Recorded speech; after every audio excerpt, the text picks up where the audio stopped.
Hey, Clemson family, let's take a look at the 2-0 Tigers after their win over Furman. Let's talk about what they need to do to stay unbeaten and why I'm a little bit relieved I'm not a totally crazy person. I'm Daniel Shirley. I am that crazy person, and I want to talk about the struggles on defense and some struggles on offense, and then we'll look at some positives as well. I'm Bill Zimmerman. Welcome to episode 23 of the Reign Supreme Alway podcast. You can tell we're off to a great start. We do want to be your source of analysis for Clemson sports in 2022. We appreciate everyone who's been subscribing and commenting at youtube.com/Clemson Kickoff. Everyone who's followed us on the major podcast apps. Those of you who voted in our polls at twitter.com/Clemson Kickoff, and everyone who's listening at our homepage, ClemsonKickoff.com. We got some other great resources there too. Well, first, let's get into that offense. It really did look much better, I thought, particularly in the first half. So I guess that's 60 consecutive minutes of good football from the offense, especially though Uyunglele did continue that momentum out of the second half against Georgia Tech, really showed better form. A lot of people saying he looks more confident, definitely been more effective. I think he looks really good. Again, is it perfect? No. Is it what you want him to be? I don't think so.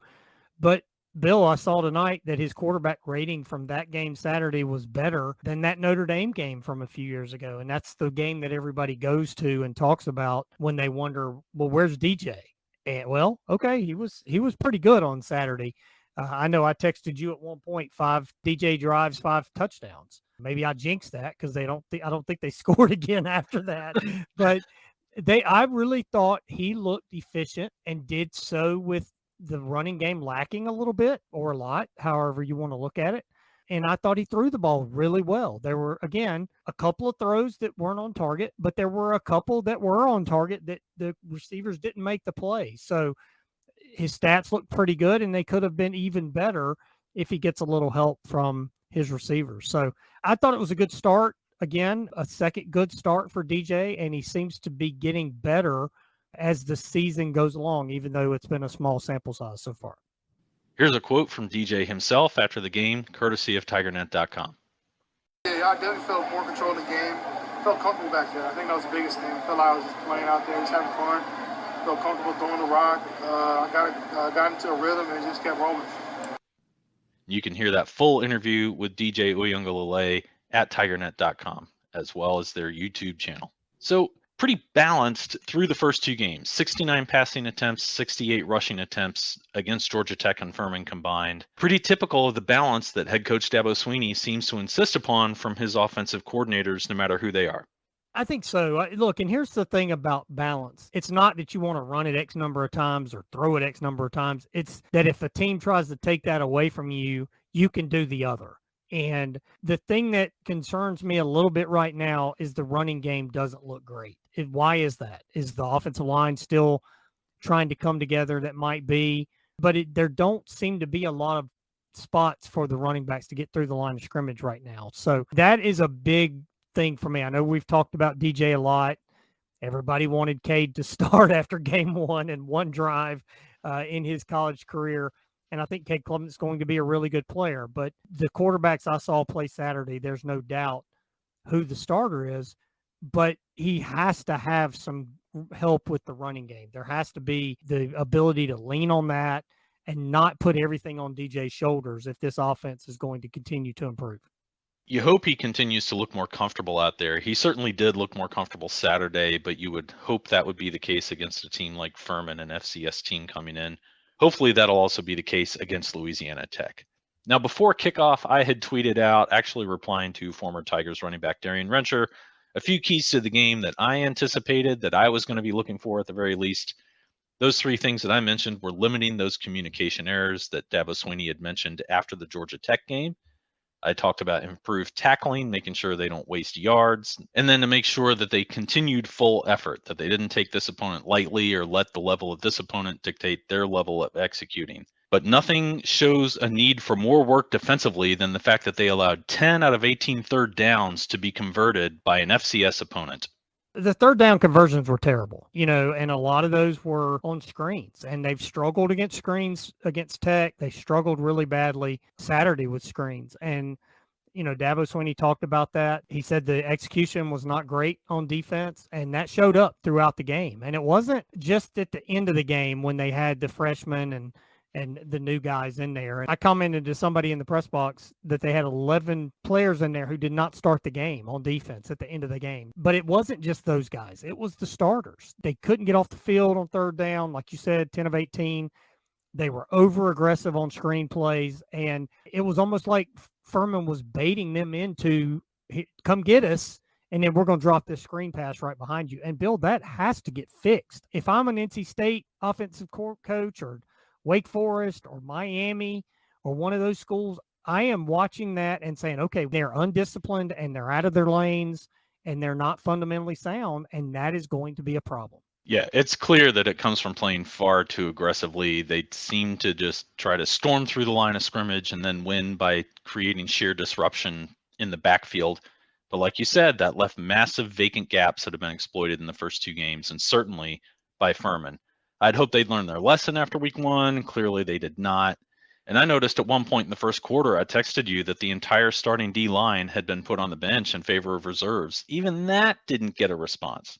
It was tough to watch defensively, and I thought the defense wasn't great against Furman with the tackling, like you mentioned. I thought the tackling was a little better, but again, the execution on the screens was not good, and to me, that overshadowed the tackling improvements because guys were out of position. And then the secondary wasn't great. There were wide open lanes for Furman to pass through.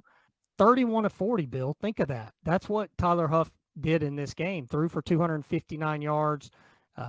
Ryan Miller had 13 catches for 95 yards. That's just not going to be good enough when you play some of these better teams that you're going to face down the line. I mean, I guess this is better than what you see too often against teams like an FCS opponent, which is a defense or an offense sleepwalking its way through a game.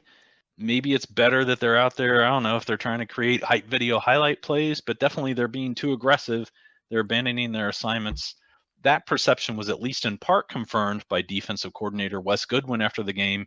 Here's a quote from him, courtesy of TigerNet.com again. When you're really good in the front seven, is people's going to screen you, especially when you have an aggressive mindset, you pressure and get after people.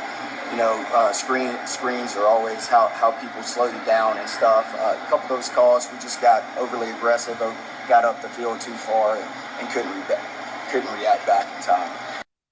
And to hear his full interview, go ahead and hit TigerNet.com or their YouTube channel. Now, another guy who talked about lack of discipline was Barrett Carter. To me, that was plainly evident. Just over pursuing, like you said, just getting after the ball, not prizing winning space on the field, winning an assignment on the field, rather trying to get after the ball. Here's part of what Carter had to say to TigerNet and the rest of the beat reporters. We just weren't disciplined. You know, a lot of stuff. It wasn't so much what they were doing. It was just on us. We weren't really making the plays that they allowed us to make, and we just got to do that for next week and the season coming on. Again, I'm obviously just playing small clips from these interviews. You can see them in full at TigerNet.com or on their YouTube channel. Daniel, can you remember a time in Clemson history where, at least the decades that we've been paying attention, where this was a problem and it needed to be fixed? Oh, I'm sure I can. You know how negative I am. I can remember the negatives pretty easily, but it's just doing your job, Bill. That's the thing. And we hear coaches talk about that all the time. There's so much talent on this defense that if they will just stay in their assignments, stay in their lanes, that they'll get the job done. They don't have to play hero ball. And that's what it looked like they were trying to do Saturday. And that has to get coached out of them for sure going forward. Well, hopefully next week against Louisiana Tech should be about the same level of competition as Georgia Tech and Furman. Hopefully they start to perform better. I couldn't help in my mind, skipping forward to the Wake Forest game, seeing highlights of Sam Hartman running that slow mesh offense in his return. What's the fit going to be there? Throughout recent years with the slow mesh, it has not worked against the Tigers. I don't know the X's and O's of discipline versus aggressiveness of getting in there and busting up that slow mesh, or what that opens up if they do over pursue, frankly, because Clemson has been so successful against it. So I wonder how all this is going to set up going into that week 4 game. It's going to be key, right? I mean, you know, Dave Clawson's staff is good enough they're going to know, look, if they can't stop the screen, we're going to continue to do it until they can. Remember that Pitt game? a few years ago where Clemson just could not stop that shovel pass, and Pitt ran it and ran it and ran it and ran it some more, and it cost Clemson the game on that side of the ball. So these coaches know what they're doing, and if you have a weakness that's been this glaring through 2 games, they're going to exploit it. Then they're going to have a sharp contrast the next week against NC State, probably with better personnel up front, although hasn't quite taken shape yet, but also a more traditional offensive attack and something more similar to what Georgia Tech or Louisiana Tech might be running. Got to keep the points low on the board. I know it's a bend, don't break scheme that Dabo Swinney asked Brent Venables for after the 2015 season, but NC State in particular figures to be a better opponent once they get into the red zone than either of the 2 teams the Tigers have faced so far. And definitely, what's Clemson's defense going to look like by then? Hopefully it will be improved over what we've seen through the first 2 games. And look, we may be nitpicking here. They gave up 10 points against Tech. They gave up 12 points on Saturday. You look at that and say, well, that's the goal. Don't give up points, no matter what all this other stuff is. And you also have to wonder, will Xavier Thomas be back by then? Tyler Davis didn't play on Saturday. Will he be back, pretty soon? So we talked about this summer, Bill, that this schedule gave this team some time to figure things out and grow into the season. And I think we mostly thought that was about the offense, but it feels like maybe that's applying to the defense as well. Let's talk about some of the injuries that are floating around out there. Tyler Davis did not play. Xavier Thomas did not play. Adam Randall did not play. I don't think any of those are viewed as long-term injuries at this point. There was video of Xavier Thomas running in a drill the other day, so he's making his way back. He's also expressed encouragement about how quickly he's recovering.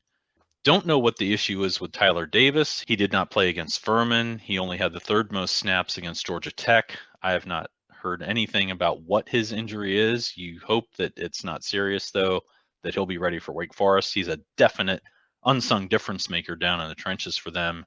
And then on the offensive side of the ball, we're all hoping to see what Adam Randall can do. Went through pregame drills. There was some video of him out there before they dressed out. He also dressed out for the game, just did not play. He could get on the field against Louisiana Tech.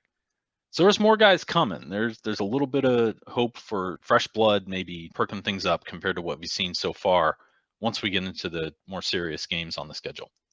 Those guys are going to be key, right? And we've seen this team last year have so many injuries, and you would hope that maybe there's a little bit of karma and you get some good news injuries this year after what happened last year. And I can't wait to see Adam Randall play. I mean, we saw what he was in the spring, and getting Xavier Thomas back will be huge for this defense as well. So those are going to be some big pieces moving forward, and hopefully they're back before this team plays Wake Forest. Well, I don't want this show to end without saying I've tried to compartmentalize our analysis of X's and O's from the emotions that the Tigers surely were coping with yesterday. Send a heartfelt message of support to the Brzee family as Brian Brzee's sister Ella continues her fight against cancer. My family has been through varied cancer battles through the years. Each one has been different in its successes and its hardships, so I admittedly, truly, and literally can only imagine what the mix of things on everyone's minds must have been like. And here's the most important thing I can say today. I wish all the best possible care for Ella and send love to the Brzee family. Well, in our next episode this week, we will take a look more closely at Louisiana Tech, what they've been able to do in their first 2 weeks, and who's going to be available for the Tigers. Anything else you're looking forward to next week, Daniel? I'm looking forward to just a normal week, right? I mean, the Tigers haven't had that. They played a Monday night, so that throws off your schedule. Then they play on a Saturday, but they didn't really get to go through a full week, so your schedule's thrown off there. I'm ready for the Monday interviews with the assistant coaches and the players, and then the Tuesday Dabo Swinney news conference, and then Wednesday night Dabo speaks to the media again, and then it's Thursday, and then it's game time. So I'm just looking forward to a regular week for the Tigers this week.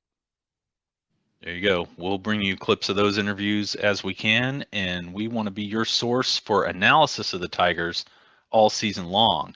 We're glad you found us. Go ahead and hit that subscribe button or follow us on a podcast. You can stay up to speed every time we react to big news around Clemson athletics. We do want to be able to keep this a free podcast, and that's one way to do it. Our homepage has great resources and an easy-to-read schedule. We'll post kickoff times as they're announced. We'll be waiting to see what that weight kickoff time is at some point. Be sure to check that out at clemsonkickoff.com. You can play all our episodes there too, and you'll find all our links to the major podcast services. Follow us on Twitter as well at Clemson Kickoff. We'll retweet news as it happens. We're definitely on there pregame every Saturday. We've got some quick hit opinions to share during the week or on game days. Well, until that next episode, I'm Bill Zimmerman.